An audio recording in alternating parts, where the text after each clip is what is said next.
Hello friends, sociology के important quotation series number 9 में आपका स्वागत है।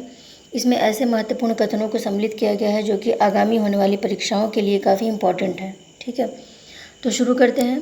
पहला है, जिन्हें हम जातियाँ कहते हैं वे वास्तव में उपजातियाँ ही हैं। किसने कहा है? तो जी एस घुरिये। तो जी एस घुरिये ने देखिए जाति को उपजाति कहा कि वास्तव में जिन्हें हम जाति कहते हैं वो उपजाति हैं। ठीक है, तो ये कोटेशंस किसी भी ढंग से पूछा जा सकता है। इसके आंसर क्वेश्चन भी बन सकते हैं कि किसने जातियों को उपजाति नाम से बुलाया, तो कौन है? G S Ghurye. ठीक है, या फिर ऐसे कोटेशन भी दे सकता है, या फिर मिलान करने वाले प्रश्न में एक तरफ जी एस घुरिये दूसरी तरफ उपजाति किया जा सकता है। ठीक है, तो इसमें कई ढंग से प्रश्न बनते हैं, ऐसे कोटेशंस भी आ सकते हैं। तो इस कोटेशन के यदि आपने पढ़ लिया तो आपके 3 क्वेश्चन तैयार हो गए। ठीक है, 3 प्रकार के क्वेश्चन बन सकते हैं इसमें। फिर एक कोटेशन है कि आधुनिकता और कुछ न होकर सामाजिक प्रक्रियाओं का जाल है। ये किसने कहा? टानेज ने।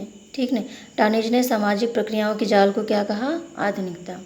आधुनिकता का प्रमुख लक्षण बुद्धिसंगतता या विवेक है, जॉर्ज रिचर ने कहा है।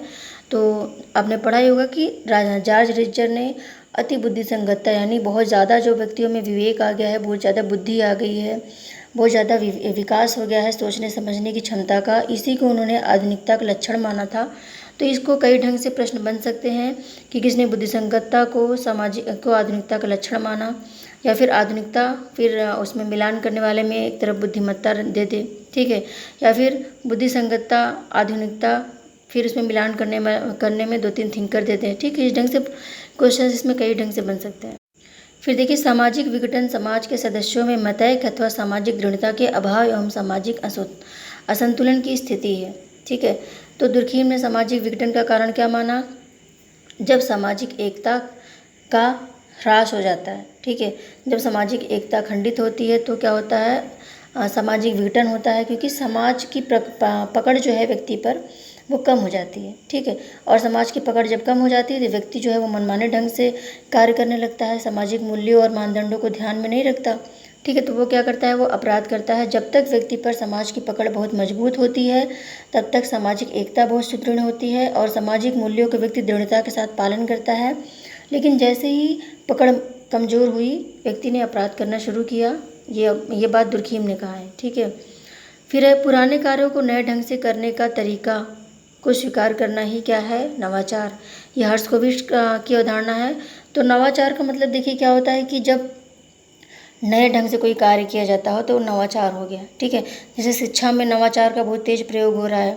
अब आधुनिक टेक्नोलॉजी के द्वारा एजुकेशन को फैलाया जा रहा है। ठीक है, जूम ऐप नया आपने देखा ही होगा कि उसमें क्या हो रहा है? क्लासेस चल रही है बिल्कुल क्लास जैसी। ठीक है, जो क्लासरूम में चलती है बिल्कुल वैसी चल रही है।